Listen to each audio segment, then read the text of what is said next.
Saludos, en esta clase estudiaremos las propiedades de los carbohidratos. Comencemos entonces por reconocer lo que es un carbohidrato, ¿sí? Entonces, un carbohidrato es una estructura, un compuesto orgánico más bien, que sale de unidades de 3 carbonos en adelante. Los carbohidratos no existen desde menos de 3 carbonos. Ese es el componente mínimo de los carbohidratos. 3 carbonos, ¿sí? Que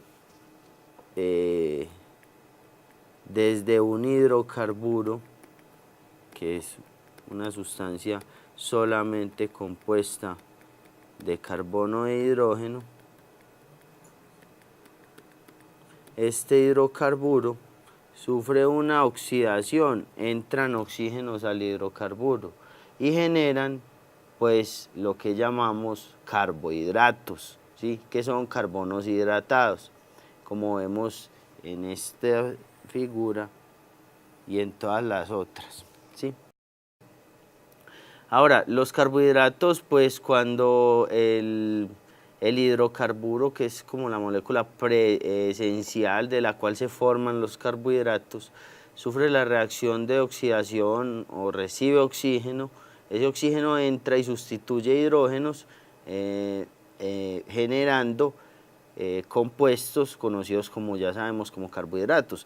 Cuando estos compuestos se generan, entonces dentro de las estructuras de los carbohidratos vamos a tener dos componentes muy importantes, y es que en la estructura de un carbohidrato o va a existir el grupo aldehído o va a existir el grupo cetona, ambos acompañados por múltiples grupos hidroxilo, como vemos acá y como vemos en la otra estructura. Entonces, los carbohidratos, desde su elemento más simple, que son las conocidas como triosas, elementos constituidos por enlaces entre 3 carbonos, surgen en 2 tipos de grupos funcionales o con 2 tipos de grupos funcionales. O los carbohidratos tienen aldehídos o los carbohidratos tienen cetona. Los carbohidratos normalmente no están compuestos por aldehídos y cetonas a la vez en una misma estructura. Entonces ellos o tienen el grupo aldehído o tienen el grupo cetona. Los que hacen parte, los que tienen el grupo aldehído, se conocen como aldosas, y los que tienen dentro de su conformación o dentro de su estructura química el grupo cetona se conocen como cetosas. Aquí vemos el ejemplo de una aldosa, que es la de glucosa, y una cetosa, que es la de fructosa, ¿sí? Miren que la aldosa tiene el grupo aldehído normalmente, o siempre más bien, que hablamos de una aldosa, el grupo aldehído va a estar ubicado en el carbono 1, porque es el grupo más reactivo de toda esa molécula, ¿sí? Y el grupo cetona siempre va a estar ubicado en el carbono 2, por el hecho de que pues, el grupo funcional ceto requiere de 2 cadenas radicales, ¿cierto?, unidas a él. Entonces, todos los carbohidratos van a entrar dentro de la clasificación de aldosas o de cetosas, ¿sí? Ahora, y los carbohidratos van a ser estructuras que nacen desde 3 unidades de carbono en adelante, ¿sí? Van hasta 10, lo más común son entre 6 y 8 unidades de carbonos, ¿sí? Dentro de los encontrados pues en la naturaleza. Entonces, lo que podemos observar es que estos componentes tienen unas series homólogas donde se sube pues en unidades de carbono, y además tienen unas propiedades asociadas a esta conformación química, que son, dentro de ellas, una muy importante, la isomería. Los carbohidratos tienen capacidad de formar isómeros, ¿sí? De hecho, si observamos acá, este carbohidrato menor o la unidad mínima que se presenta dentro de las aldosas, como vemos todos estos carbohidratos de esta figura son aldosas, si observamos todos tienen el grupo aldehído. Miremos los grupos aldehídos de todos. Miren el primer carbono de todos ellos, tienen el grupo aldehído. Y como los carbohidratos salen desde unidades de 3 carbonos, entonces el mínimo es una aldeotriosa, o el más pequeño de estos de las aldosas son las aldotriosas, ¿sí? Ahora, estos componentes tienen la capacidad de generar isómeros, ¿sí? Y si observamos esta aldotriosa, se puede isomerizar de forma tautomérica a esta estructura llamada dihidroxiacetona, que es el carbohidrato más pequeño del grupo de las cetosas, ¿cierto?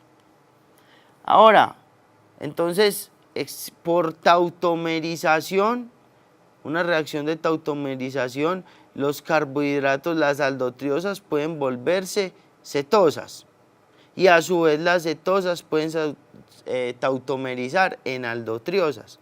Entonces, desde el elemento más simple surgen estas propiedades de isomería. Ahora, como vimos en sesiones anteriores, hay varios tipos de isomerías, ¿sí?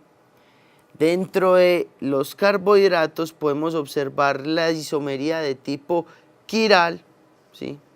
Que son componentes que tienen la misma configuración pero en orientaciones diferentes, ¿sí? Y isomería de tipo no quiral. Como podemos ver, el gliceraldehído no es un isómero quiral de la dihidroxiacetona, ¿cierto? Puesto que los dos componentes, aunque tienen los mismos elementos, estos elementos están organizados de forma diferente y su estructura molecular no es igual, ¿sí? Ahora, dentro de la misma propiedad isomérica, podremos observar, voy a utilizar este espacio para representar aquí el gliceraldehído.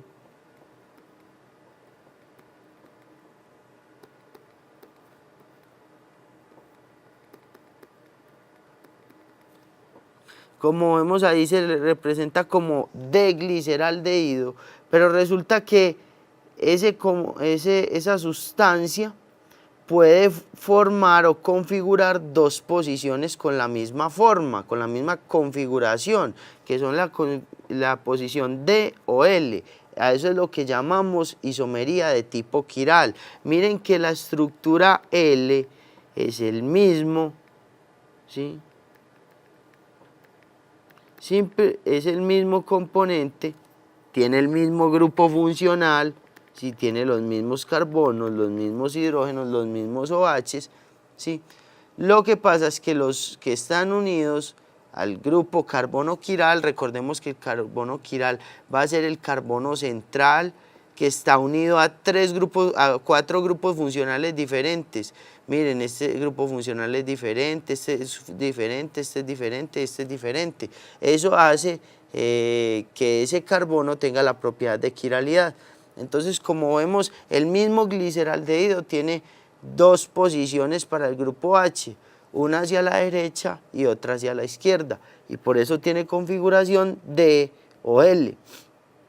De hecho, esta configuración de OL es muy utilizada en carbohidratos, pero poco utilizada en el resto de los compuestos orgánicos, donde se reemplaza D y L por la configuración R y S, ¿cierto? Que son, pues, configuraciones basadas en la ubicación de los grupos funcionales debido a que esos grupos funcionales tienen la capacidad de desviar la luz polarizada, ¿sí? De acuerdo a eso, entonces, normalmente el grupo carbonilo de los carbohidratos, sea la acetona o sea el aldehído, es el que más tiene la capacidad de desviar la luz polarizada, seguido por los grupos OH.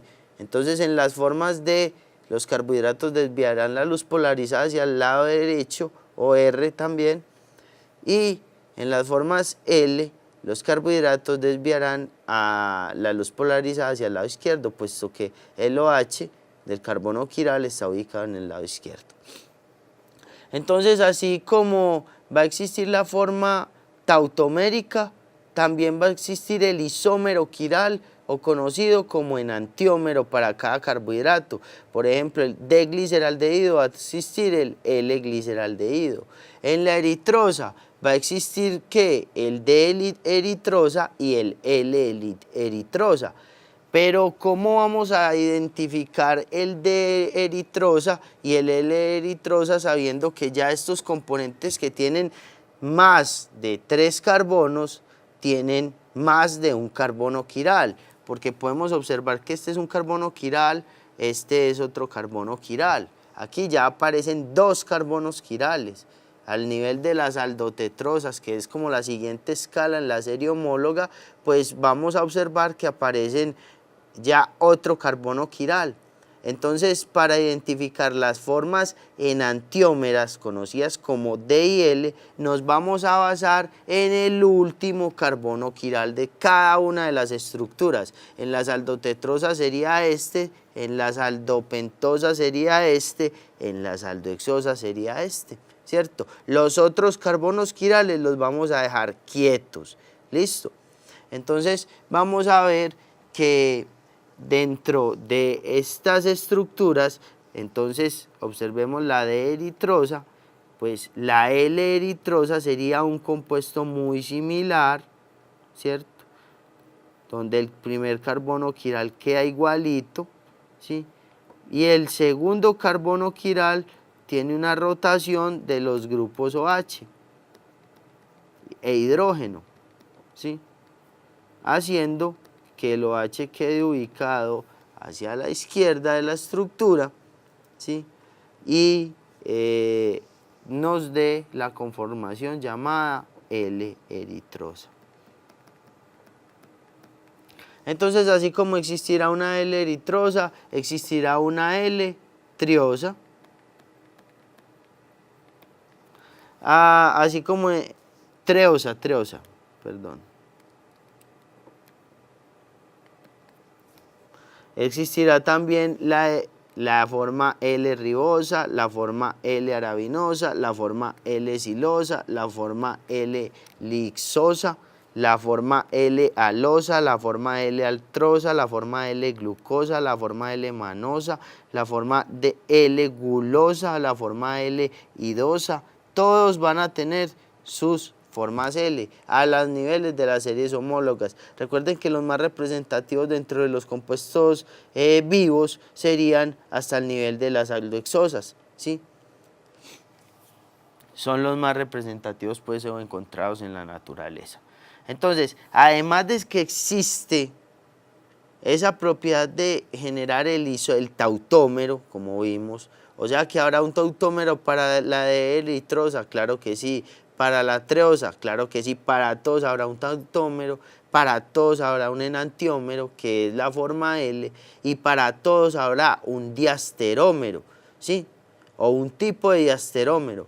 El diasterómero es otro tipo de isómero donde se conservan los mismos grupos funcionales, se conservan los mismos enlaces, pero el ordenamiento de estas estructuras es diferente y la conformación geométrica, por lo tanto, es diferente.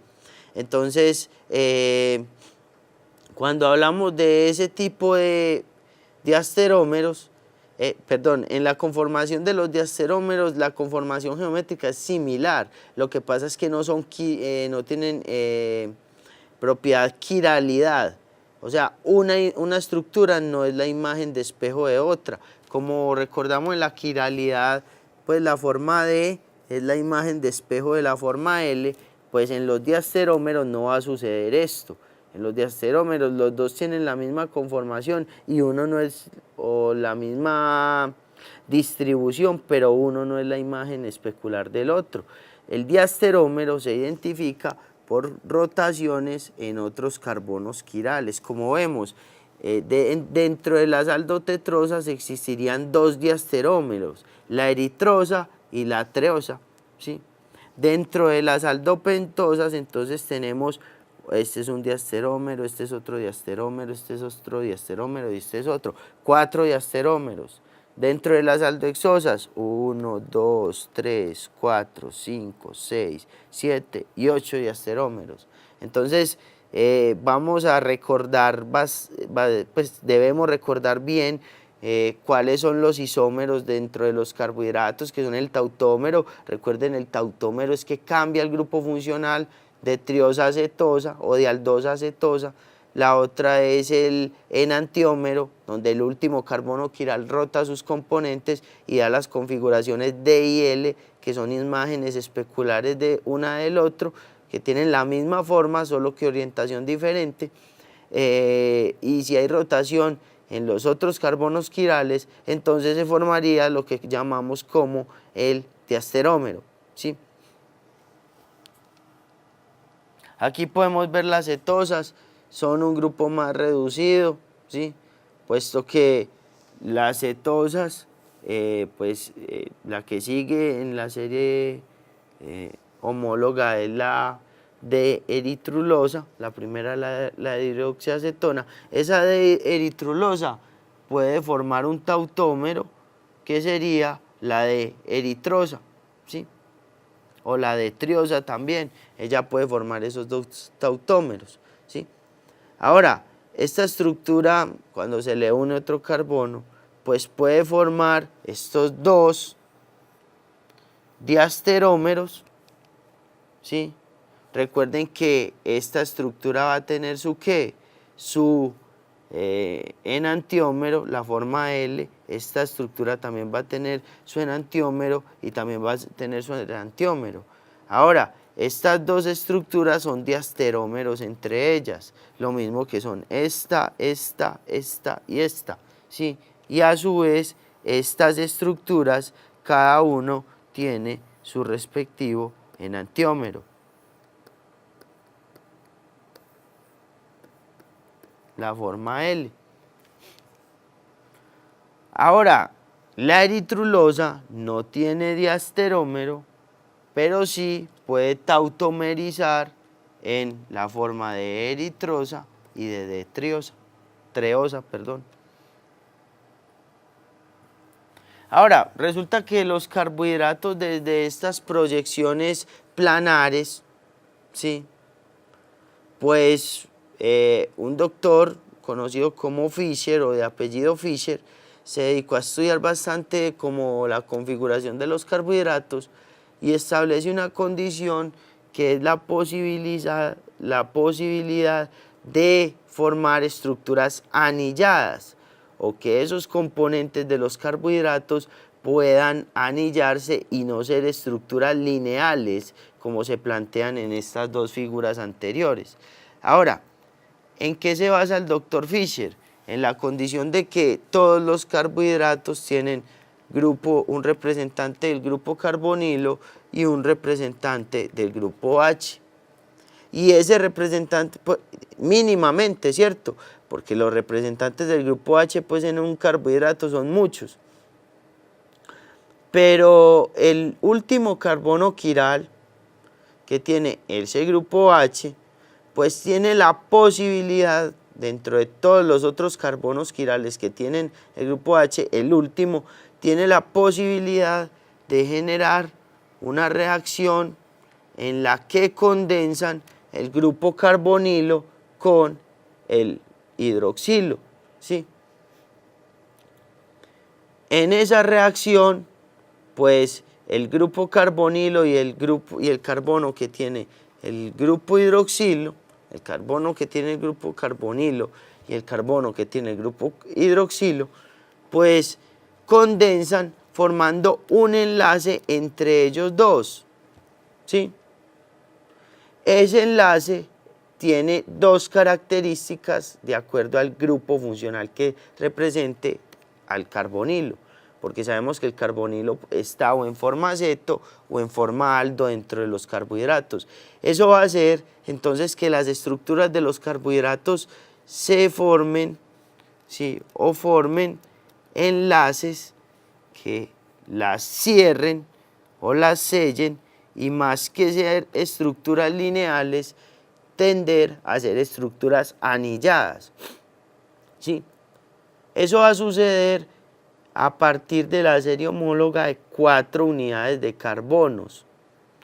Para las aldosas y para las cetosas, esta reacción de anillamiento o esta reacción de unión entre ese grupo carbonilo y el grupo hidroxilo se da a partir de las unidades que tienen en su conformación 1, 2, 3, 4, 5 y 6 carbonos.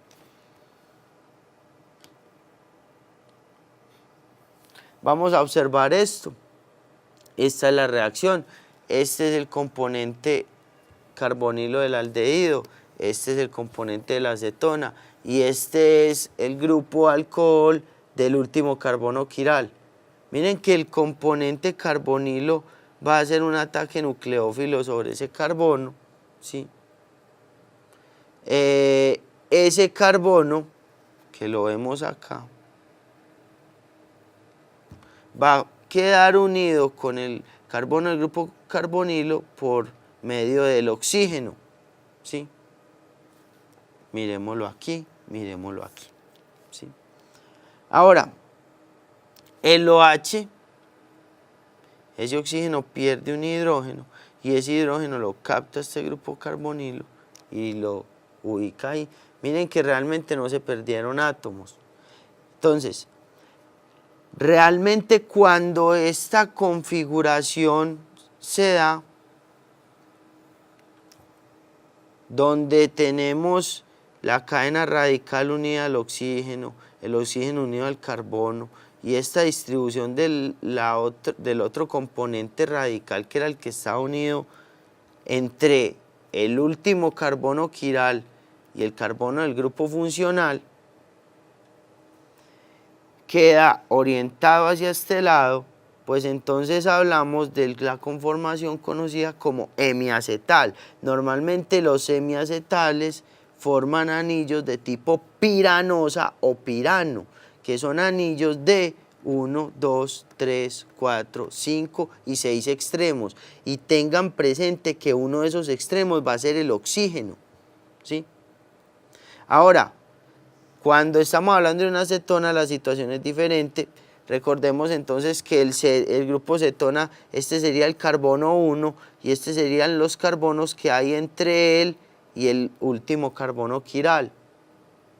Ahora, surge la reacción de condensación donde este hace un ataque nucleofílico sobre este, forma un enlace con intermediario que es el oxígeno, miremoslo acá, y resulta que este componente que están unidos al grupo carbonilo rotan, ¿sí? Pues más bien o se quedan en esa misma posición. En este caso fue que rotaron, en este caso se quedan en la misma posición y este hidrógeno se une a este oxígeno formando el OH. Este tipo de configuración forman las cetonas y forman hemicetal. El enlace entonces entre los aldehídos va a ser el hemiacetal y el enlace entre las cetonas se conoce como hemicetal. Normalmente las cetonas forman anillos de tipo furano. Esta reacción donde el carbohidrato se anilla o en forma de pirano o en forma de furano, el pirano de 6 puntas, el furano de 5, recuerden que el pirano y el furano, una de las puntas es el oxígeno, que está uniendo el último carbono quiral con el carbono del grupo carbonilo, ¿sí? Miremoslo nuevamente aquí, rápidamente, ¿sí? Este oxígeno es este y este oxígeno es este. Mire que está uniendo el último carbono quiral con el carbono del grupo carbonilo, ¿sí? Entonces, de acuerdo a esto, se van a conformar dos tipos de anillamiento en los carbohidratos, los tipo pirano o los tipo furano. ¿Sí? Aquí podemos ver la estructura un poco más representada desde la forma de Fischer, ¿sí?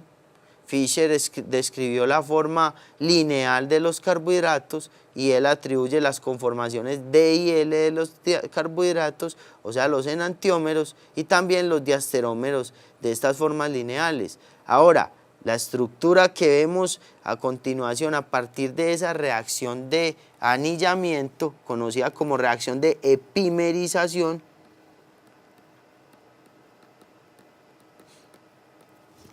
formamos un epímero, una estructura con diferente conformación, pero con los mismos componentes. Esto es forma lineal y esta es la forma anillada, ¿sí? En esta condición podemos entonces observar, esto sería un hemiacetal o un hemicetal. Es un hemiacetal porque tiene un aldehído, ¿sí? Y este sería entonces un hemicetal porque tiene una acetona. Miren, esto sería la forma piranosa y esto sería la forma furanosa. Estas son las conformaciones estructurales pues ya más complejas. Esta proyección la propone el doctor Howard y se conoce como proyección tipo Howards, ¿sí? Bajo la proyección tipo Howards, los carbohidratos ya no se clasifican como D y L, sino como carbohidratos de tipo alfa o de tipo beta.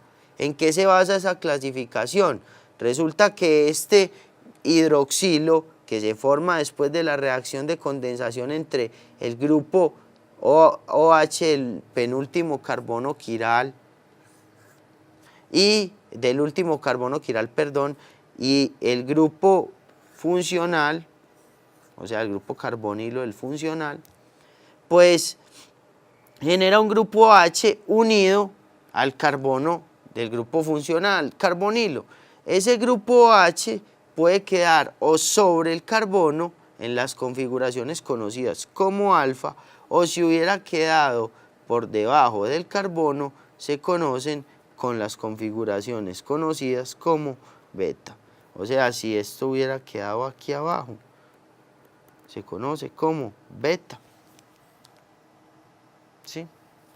Vamos a ver entonces dentro de esas configuraciones que van a existir la nomenclatura tipo Howards y la nomenclatura tipo Fischer, ¿sí? Ambas válidas. Observemos que los carbohidratos entonces son elementos desde, esto es lo más simple ya de los carbohidratos.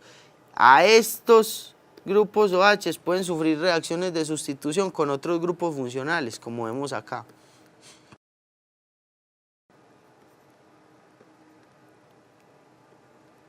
Obviamente, pues las propiedades químicas de estos carbohidratos van a variar. Miremos acá. O sea, esos grupos OH de un carbohidrato elemental pueden sufrir sustitución por aminas, por amidas, por ácidos, por grupos metilo, por ésteres, ¿sí? Por fosfatos. Entonces, realmente a partir de esa estructura elemental del carbohidrato pueden surgir diferentes conformaciones, ¿sí? Recordemos, quiero pues hacer aquí un paréntesis en las configuraciones alfa o beta. Vamos a poner aquí, esto sería un carbohidrato tipo beta, ¿sí? Y esta configuración según Howards sería la proyección tipo alfa. Se basan en qué? En la ubicación de ese grupo hidroxilo en torno al carbono que tenía el grupo carbonilo, o sea, donde estaba la acetona, donde estaba el aldehído, previo a la reacción de epimerización, donde se formó el enlace de condensación entre el grupo carbonilo y el hidroxilo del último carbono quiral. Miremos esas proyecciones. Entonces esta es la configuración L, esta es la proyección de Fischer. En este caso sabemos que existe la forma D, la forma L, para ese carbohidrato específico llamado glucosa. Los diasterómeros de la glucosa no se van a llamar glucosa, van a ser otras hexosas donde las posiciones de estos grupos OH varían, ¿cierto? Ahora, resulta que esa hexosa puede epimerizar, ya vimos, pero cuando epimeriza el grupo hidroxilo puede quedar arriba o abajo del carbono del grupo 1, ¿sí? Y puede dar esta configuración llamada alfa carbohidrato y esta configuración beta carbohidrato, ¿sí? Desde esta configuración es la forma Fischer, esta es la proyección Haworth y esta proyección que vemos aquí al fondo ya son las proyecciones más modernas que involucran la distribución atómica de forma tridimensional. Entonces, forma lineal, normalmente un carbohidrato en cualquier, en presencia en cualquier estado o en cualquier componente del planeta, está en un equilibrio donde un fragmento epimeriza, otro fragmento mantiene la forma lineal. Por eso la forma de Fischer no es pues abolida. La forma Fischer y la forma Haworth y la forma tridimensional se mantienen en un equilibrio constante dentro de esa materia de la glucosa. Por ejemplo, la de glucosa mantiene los átomos, más bien las moles que existan en X compuesto de glucosa, mantienen un equilibrio en estas conformaciones, entre las conformaciones lineales, las conformaciones epimerizadas y la proyección tridimensional. Recuerden que en esta sesión estudiamos las propiedades físicas de los carbohidratos.